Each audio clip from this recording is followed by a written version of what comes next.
حضرت عبادہ بن صامت رضی اللہ عنہ سے روایت ہے، رسول اللہ صلی اللہ علیہ وسلم ایک دفعہ شب قدر بتانے کے لیے اپنے حجرے سے نکلے۔ اتنے میں دو مسلمان آپس میں جھگڑ پڑے۔ آپ نے فرمایا، میں تو اس لیے باہر نکلا تھا کہ تمہیں شب قدر بتاؤں، مگر فلاں فلاں آدمی جھگڑ پڑے، اس لیے وہ میرے دل سے اٹھا لی گئی، اور شاید یہی تمہارے حق میں مفید ہو۔ اب تم شب قدر کو رمضان کی 27ویں، 29ویں اور 25ویں رات میں تلاش کرو۔ تشریح: اس حدیث کا تعلق عنوان کے پہلے حصے سے ہے، کیونکہ لڑائی کے موقع پر عموماً آوازیں بلند ہو جاتی ہیں، اور رسول اللہ صلی اللہ علیہ وسلم کی موجودگی میں رفع صوت پر حبط اعمال کا خطرہ قرآن کریم سے ثابت ہے۔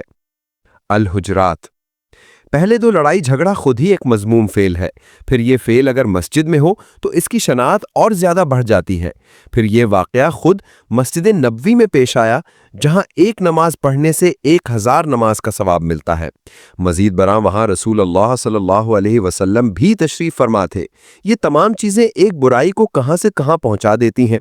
ایسی صورتحال کے پیش نظر تو حبط اعمال کا خطرہ ہی خطرہ ہے، نیز رسول اللہ صلی اللہ علیہ وسلم کے قلب مبارک سے اس کی تعین کا علم محو کر دینے میں امت کے لیے یہ تنبیہ ہے کہ یہ بھی احباط ہی کی ایک قسم ہے، لہٰذا ہمیں حبط کے تمام اسباب سے اجتناب کرنا چاہیے۔ اس حدیث کا عنوان کے دوسرے حصے سے بھی تعلق ہو سکتا ہے، کیونکہ اس میں باہمی جنگ و جدال پر اصرار سے اجتناب کا امر تھا۔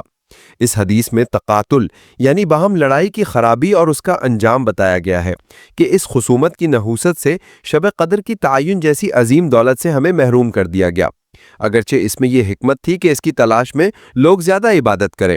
عنوان کے آخری حصے سے اس حدیث کی مناسبت بائیں طور بھی بیان کی گئی ہے کہ باہمی جنگ و جدال بسا اوقات گالی گلوچ تک پہنچا دیتا ہے، جو فسق ہے، جو رفتہ رفتہ ایمان کے لیے خطرہ بن جاتا ہے۔ رسول اللہ صلی اللہ علیہ وسلم نے فرمایا کہ لیلۃ القدر رمضان المبارک کی آخری عشرے کی طاق راتوں میں سے ایک رات ہے، اور وہ ہر سال انہی تاریخوں میں آتی ہے۔ جو لوگ اس کو 27ویں رات کے ساتھ مخصوص سمجھتے ہیں، ان کا خیال درست نہیں ہے۔